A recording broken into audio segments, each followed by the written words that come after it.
It was a spectacular night of mixed martial arts here in our nation's capital. The main event came down to a game of inches. Of course, when you look at the scorecards, it didn't appear to be that close.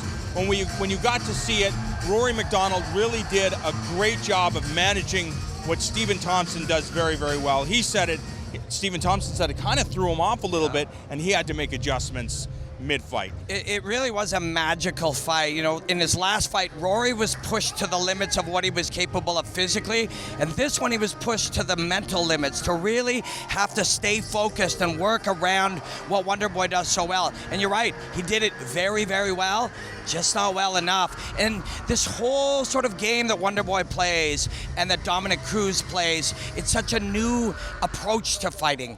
And to be able to do it against the best fighters in the world, like Cruz is and like Wonderboy did tonight, it's very special. What I thought was remarkable about the situation is that Rory did get frustrated, and Stephen Thompson, you can understand how his style would frustrate most fighters. And we saw Rory kind of fight uncharacteristically, getting into a brawl scenario. But I think it kind of worked in his favor because Stephen Thompson kind of got himself into a brawl scenario, which could have played out very differently. Just an incredible technical fight. In the beginning, Rory was forced to fight on the outside and almost play a point karate game. There was no other game available for him. He had to play it to penetrate in and get further.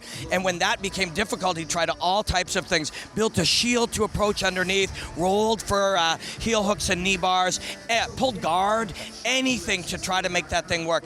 And it showed how much desire he has to win. Even when there's an unsolvable puzzle, he's still trying in real time to solve it. The co-main event, of course, Donald Cerrone looking sensational at 170 pounds, doing what no other fighter had ever done to Patrick Cote, stopping him by TKO. Cote just didn't seem to be the same Patrick Cote we've seen over the last number of his fights. Yeah, he didn't seem to be, but you also have to ask yourself, is Donald Cerrone really that good? The answer could be yes. You know, Donald Cerrone, when he's really firing, when everything is together for him, he really is just an unbelievable fighter. That's what he was tonight. But you do have to ask yourself, yeah, Pat always said that he doesn't want to be in there one fight too long. He's going to ask himself if tonight was that fight. There were so many great fights, but what about Sean O'Connell and Steve Bosse? These guys throwing it down inside of the cage. Yeah, I mean, it depends what you like, right? I loved that main event. I thought it was absolutely brilliant. But to see two guys literally agree to just stand there and test each other's chin and heart, that is a beautiful thing.